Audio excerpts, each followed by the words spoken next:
warahmatullahi wabarakatuh. Halo, apa kabar anak-anak semua? Kali ini kita akan mempelajari materi tentang asam, basa, dan garam. Nah, sebelum kita mulai pembelajaran, mari kita membaca basmalah. Apakah kalian pernah mencoba jeruk nipis? Bagaimana rasanya? Pasti asam ya. Nah, ternyata asam dalam kehidupan sehari-hari itu banyak jenisnya. Nah, termasuk ada akumulator atau yang dikenal dengan aki. Ini terdapat asam sulfat atau biasa ditulis dengan H2SO4. Kemudian ada asam cuka yang dikenal dengan asam asetat, yaitu CH3COOH. Kemudian ada asam sitrat yang terkandung di dalam jeruk. Selain itu ada juga pada semut yang dikenal dengan asam formiat. Dan ternyata di dalam lambung kita juga terdapat asam lambung yang dikenal dengan asam klorida. Nah, itulah beberapa contoh asam yang ada dalam kehidupan kita sehari-hari. Dan untuk beberapa senyawa basa yang ada dalam kehidupan kita sehari-hari. Pertama, ada aluminium hidroksida yang terkandung di dalam deodoran yang kita pakai sehari-hari. Kemudian, ada di dalam obat emah yang di dalamnya terkandung kalsium hidroksida. Nah, di dalam kapur sirih itu juga mengandung senyawa basa yang dikenal dengan kalsium hidroksida. Nah, ini barang yang sering kita gunakan sehari-hari, yaitu sabun mandi. Di dalam deterjen atau sabun mandi itu terkandung senyawa basa yang dikenal dengan natrium hidroksida. Ini adalah beberapa contoh basa yang ada dalam kehidupan sehari-hari. Nah, sekarang kita lihat beberapa contoh garam dalam kehidupan sehari-hari, yaitu ada garam dapur yang di dalamnya terkandung natrium klorida. Dan ada pupuk amonium klorida. Nah, ini juga mengandung senyawa yang bersifat garam atau netral. Dan di dalam cat tembok juga bersifat netral karena di dalamnya mengandung kalsium karbonat. Serta ada kalium nitrat di dalam pupuk yang juga bersifat netral.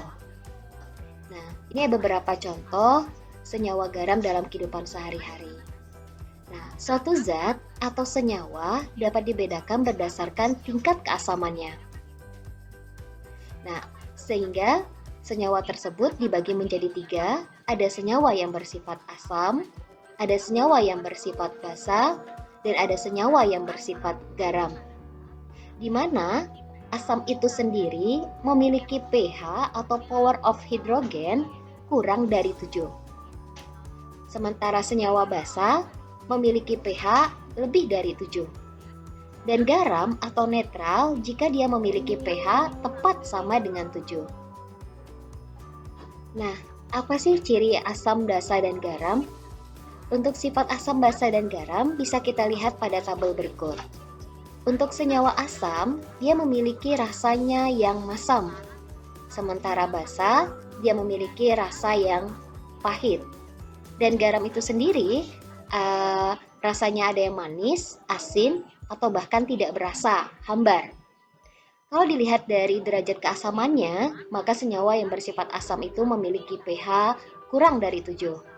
Dan basa itu memiliki pH lebih dari 7. Dan garam, pH-nya tepat sama dengan 7. Nah, untuk senyawa asam, cirinya dia dapat memerahkan kertas lakmus biru jika diuji dengan menggunakan kertas lakmus. Sementara sifat basa, dia dapat membirukan kertas lakmus merah. Untuk yang senyawa bersifat garam, maka dia tidak akan merubah warna kertas lakmus. Nah, untuk sifat asam ini, maka warna kertas lakmus merah akan tetap berwarna merah. Untuk yang sifat basa, maka dia tidak akan merubah warna kertas lakmus biru. Sementara untuk sifat asam, ciri berikutnya bahwa dia dapat menghasilkan ion H+ atau dikatakan sebagai ion hidrogium jika dilarutkan ke dalam air. Sementara sifat basa itu dia akan menghasilkan ion OH- jika dilarutkan ke dalam air. Dan untuk sifat garam, maka dia tidak akan menghasilkan ion H+ ataupun ion OH-.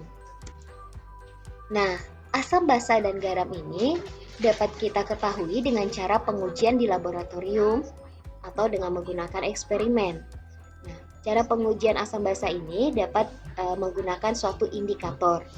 Indikator ini ada yang berupa indikator alami dan ada yang merupakan indikator buatan. Nah, salah satu indikator buatan yang dapat digunakan untuk menguji asam basa adalah dengan menggunakan kertas lakmus. Pengujian suatu senyawa asam, basa, ataupun garam dapat dilakukan dengan menggunakan kertas lakmus. Adapun perubahan warna yang terjadi pada kertas lakmus dapat kita lihat pada percobaan berikut, di mana suatu larutan dikatakan asam jika dapat mengubah lakmus biru menjadi merah, dan lakmus merah akan tetap berwarna merah. Kemudian, suatu larutan dikatakan basa jika dapat membirukan lakmus merah. Lakmus biru tetap berwarna biru, lakmus merah akan berwarna biru.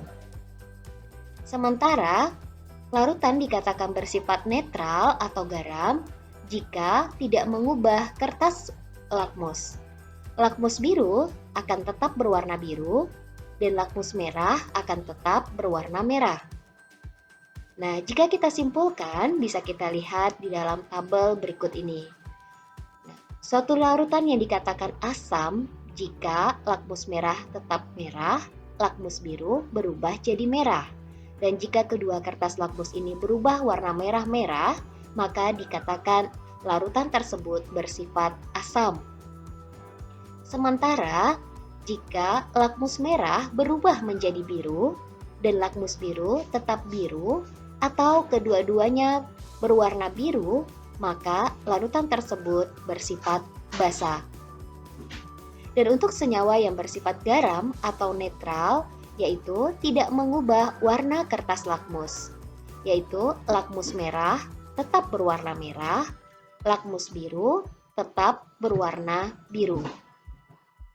Nah, inilah perubahan warna kertas lakmus jika pengujian larutan asam basa dengan menggunakan indikator buatan. Selain pengujian dengan menggunakan kertas lakmus, maka pengujian juga dapat dilakukan dengan menggunakan indikator universal dan pH meter, di mana kertas indikator universal ini dapat menunjukkan perubahan warna pH sesuai dengan perubahan warna kertas pada indikator universalnya. Nah, penggunaan kertas indikator universal ini dapat kita lihat dengan melihat adanya perubahan warna yang terjadi pada kertas indikatornya. Setelah dicelupkan ke dalam larutan, kita dapat mencocokkan warna kertas indikator yang terjadi perubahan warna dicocokkan dengan tabel yang ada pada kotak indikator universalnya. Dari sini kita bisa menentukan harga pH-nya. Kemudian, selain dari indikator universal, untuk menguji larutan asam basa juga dapat dengan menggunakan pH meter. Nah, ini alat yang pH meter berupa digital yang dapat menerangkan berapa besarnya power of hidrogen dari suatu larutannya. Nah, jika angka yang tertera lebih dari 7, maka dia bersifat basa. Jika kurang dari 7, maka bersifat asam. Dan jika tepat sama dengan 7, maka larutan tersebut bersifat netral.